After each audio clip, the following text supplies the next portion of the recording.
Hi, welcome back to my channel. ಎಲ್ಲರಿಗೂ ನಮಸ್ಕಾರ. ಇವತ್ತಿನ ವಿಡಿಯೋದಲ್ಲಿ ನಾನು ಏನು ಹೇಳ್ತಾ ಇದ್ದೀನಿ ಅಂದರೆ, income from house property lesson ಅಲ್ಲಿ 2 ಮಾರ್ಕ್ಸ್ಗೆ ಯಾವುದೇ ಕ್ವಶನ್ ಇಂಪಾರ್ಟೆಂಟ್ ಅಂತ ಹೇಳ್ತಾ ಇದ್ದೀನಿ. ಈಗ ನಾನು ಹೇಳೋ ಕ್ವಶನ್ಸ್ನ ನೀವು ಓದ್ಕೊಂಡ್ರೆ ಸಾಕು, ಎಕ್ಸಾಮ್ ಅಲ್ಲಿ ಆರಾಮಾಗಿ 2 ಮಾರ್ಕ್ಸ್ ಕ್ವಶನ್ ಅಟೆಂಡ್ ಮಾಡ್ಬೋದು. ಹಾಗಾದ್ರೆ ಈಗ ಸ್ಟಾರ್ಟ್ ಮಾಡ್ತೀನಿ. ನೋಡಿ, ನೀವು ಫಸ್ಟ್ ಏನ್ ಕಲಿಬೇಕು ಅಂದ್ರೆ, ಇಲ್ಲಿ ಬೇಸಿಕ್ ಕಾನ್ಸೆಪ್ಟ್ಸ್ ಇದೆಯಲ್ವಾ, ಬೇಸಿಕ್ ಕ್ವಶನ್ಸ್ ಇದೆ, ಇದೇನು ಅಂತ ಕಲ್ತ್ಕೊಳ್ಳಿ. ನೋಡಿ, ಇಲ್ಲಿ ಏನ್ ಕೇಳಿದರೆ, municipal rental value, fair rental value, ಇದರದೆಲ್ಲ ಚಿಕ್ಕದಾಗಿ ಮೀನಿಂಗ್ ಕೊಟ್ಟಿದ್ದಾರೆ, ಅದನ್ನ ಕಲ್ತ್ಕೊಳ್ಳಿ. ನೋಡಿ, ಇಲ್ಲಿ ಮುನಿಸಿಪಲ್ ರೆಂಟಲ್ ವ್ಯಾಲ್ಯೂ ಹಂಗಂದ್ರೆ ಏನು? It refers to the rental value of the house property fixed by the municipal authorities. ಓಕೆನಾ, ಇದನ್ನ ಕಲ್ತ್ಕೊಳ್ಳಿ. ಆಮೇಲೆ ಏನ್ ಕೊಟ್ಟಿದ್ದಾರೆ? ಫೇರ್ ರೆಂಟಲ್ ವ್ಯಾಲ್ಯೂ ಹಂಗಂದ್ರೆ ಏನು?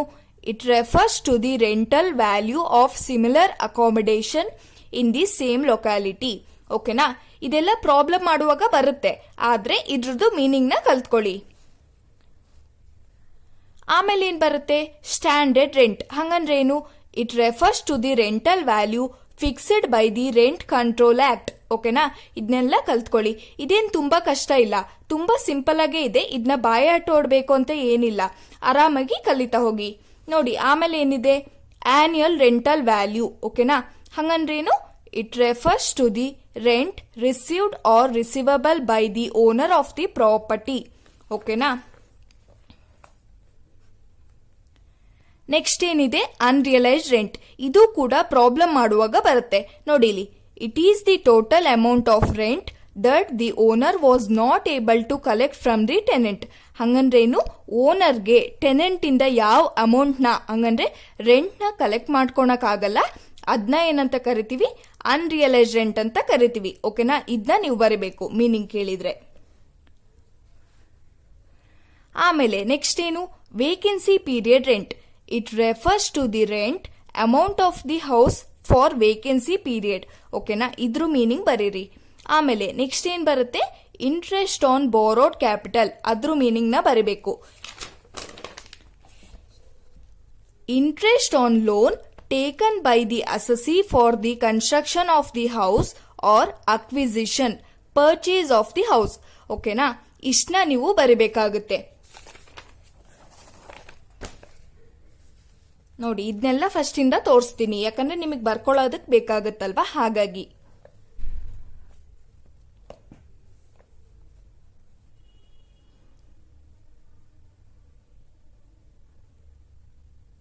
ಇದೆಲ್ಲ ಆರಾಮಾಗಿ ಅರ್ಥ ಮಾಡ್ಕೊಂಡು ಕಲಿಬಹುದು, ಇದನ್ನೇನ್ ಬಾಯಹಾಟ್ ಹೊಡಿಬೇಕು ಅಂತ ಏನಿಲ್ಲ.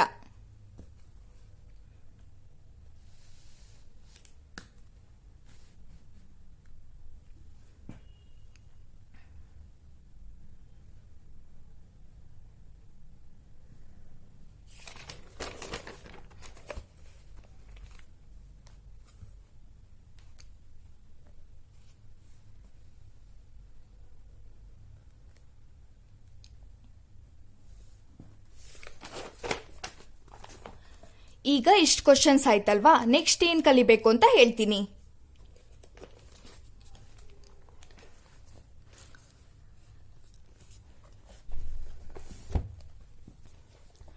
ನೆಕ್ಸ್ಟ್ ಯಾವ ಕ್ವಶನ್ ಕಲೀರಿ ಅಂದ್ರೆ, ನೋಡಿಲಿ, what do you mean by composite rent ಅಂತ ಕೊಟ್ಟಿದ್ದಾರಲ್ವಾ, ಇದನ್ನ ಕಲಿಬೇಕು. ಏನಂತ ಕೊಟ್ಟಿದ್ದಾರೆ?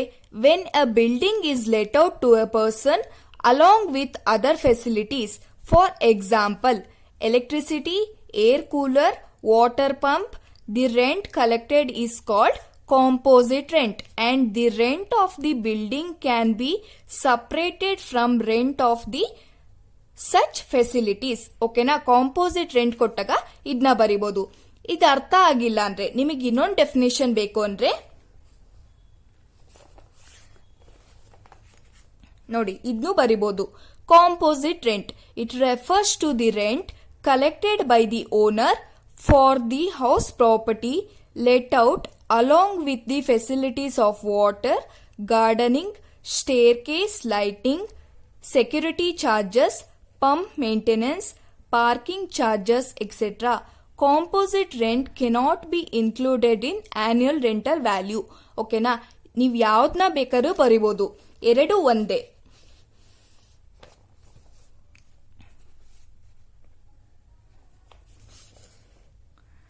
ನೋಡಿ ಫಸ್ಟ್ ಇದನ್ನ ನೋಡ್ಕೊಳ್ಳಿ, ಆಮೇಲೆ ಅದನ್ನ ತೋರಿಸ್ತೀನಿ.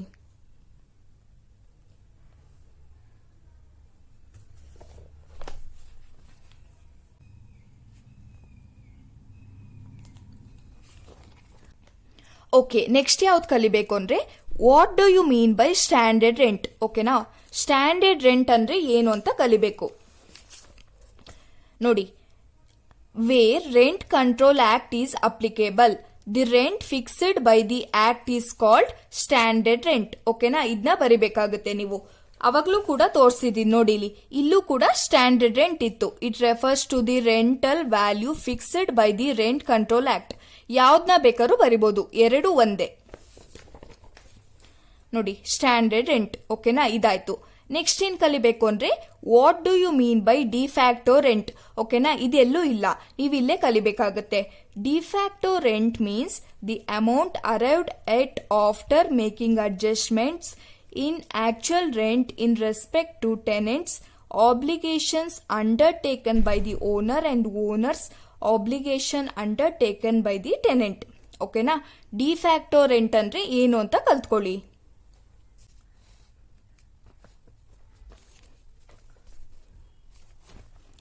ಆಮೇಲೆ ನೆಕ್ಸ್ಟ್ ಯಾವುದು ಅಂದ್ರೆ ಇದು ವಾಟ್ ಈಸ್ ಎಕ್ಸ್ಪೆಕ್ಟೆಡ್ ರೆಂಟ್. ಇದು ತುಂಬಾ ಇಂಪಾರ್ಟೆಂಟ್. ಓಕೆನಾ, ಇಂಪಾರ್ಟೆಂಟ್, ಇದನ್ನ ನೀವು ಕಲೀಲೇಬೇಕು. ಎಕ್ಸ್ಪೆಕ್ಟೆಡ್ ರೆಂಟ್ ಅಂದ್ರೆ ಏನು ಅಂತ.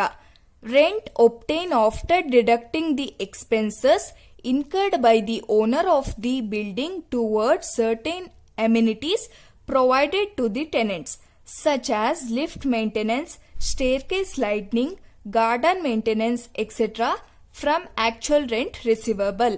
ಓಕೆನಾ, ಇದನ್ನ ಯಾಕೆ ಇಂಪಾರ್ಟೆಂಟ್ ಅಂದ್ರೆ ನೋಡಿ, 2020-21 ನಲ್ಲಿ ಏನ್ ಮಾಡಿದ್ದಾರೆ ಅಂದ್ರೆ 2 ಮಾರ್ಕ್ಸ್ಗೆ ಇಲ್ಲಿ ವಾಟ್ ಈಸ್ ಎಕ್ಸ್ಪೆಕ್ಟೆಡ್ ರೆಂಟ್ ಅಂತ ಕೊಟ್ಟಿದ್ದಾರೆ. ಓಕೆನಾ, ಇದೇ ಕ್ವಶನ್ ಮತ್ತೆ ನಿಮ್ಗೆ ಕೇಳ್ಬೋದು. ಹಾಗಾಗಿ ಇದು ತುಂಬಾ ಇಂಪಾರ್ಟೆಂಟ್ ಇದೆ. 2020-21 ನಲ್ಲಿ ಕೇಳಿದ್ದಾರೆ. ಹಾಗಾಗಿ ಇದನ್ನ ಕ್ಲೀನ್ ಆಗಿ ಕಲ್ತ್ಕೊಳ್ಳಿ.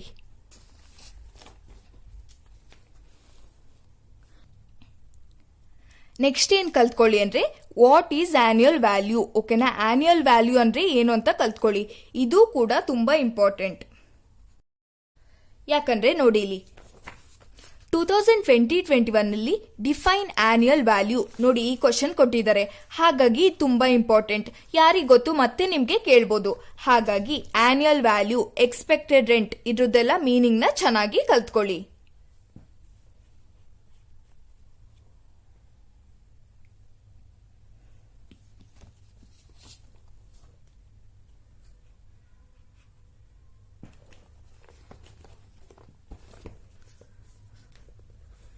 ಆಮೇಲೆ ನೆಕ್ಸ್ಟ್ ಏನಂದ್ರೆ what is deemed owner under section 23(1).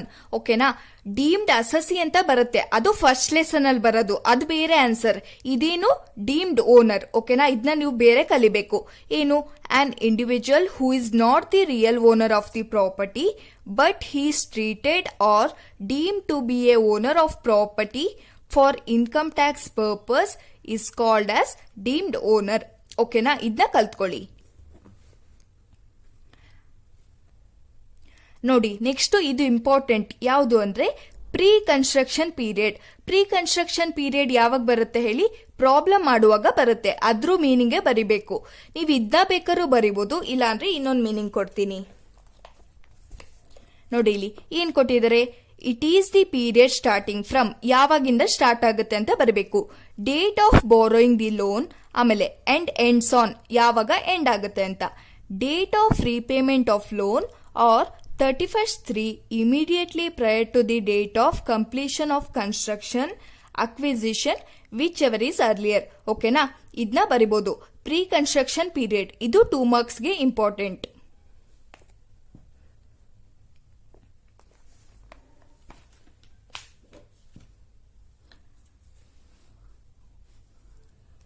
Next what is deduction allowable for pre construction interest in case of income from house property?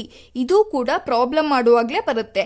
ಅದನ್ನ ನೀವು ಇಲ್ಲಿ ಜಸ್ಟ್ ಬರಿಬೇಕಾಗುತ್ತೆ. ಓಕೆನಾ, ಏನ್ ಡಿಡಕ್ಷನ್ ಕೊಡ್ತೀವಿ ಅಂತ ನೋಡಿ. ಇಲ್ಲಿ deduction allowable for pre construction interest in case of income from house property is allowable as deduction under section 24 in 5 equal annual instalments. ಓಕೆನಾ, ಇಷ್ಟು ಬರೆದ್ರೆ ಸಾಕು.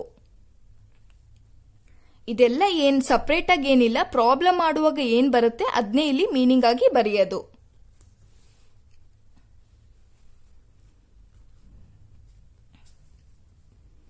ನೋಡಿ, ಇದು ಲಾಸ್ಟ್ ಕ್ವಶನ್. ಓಕೆನಾ, how do you treat the unrealised rent of the past recovered in the current previous year?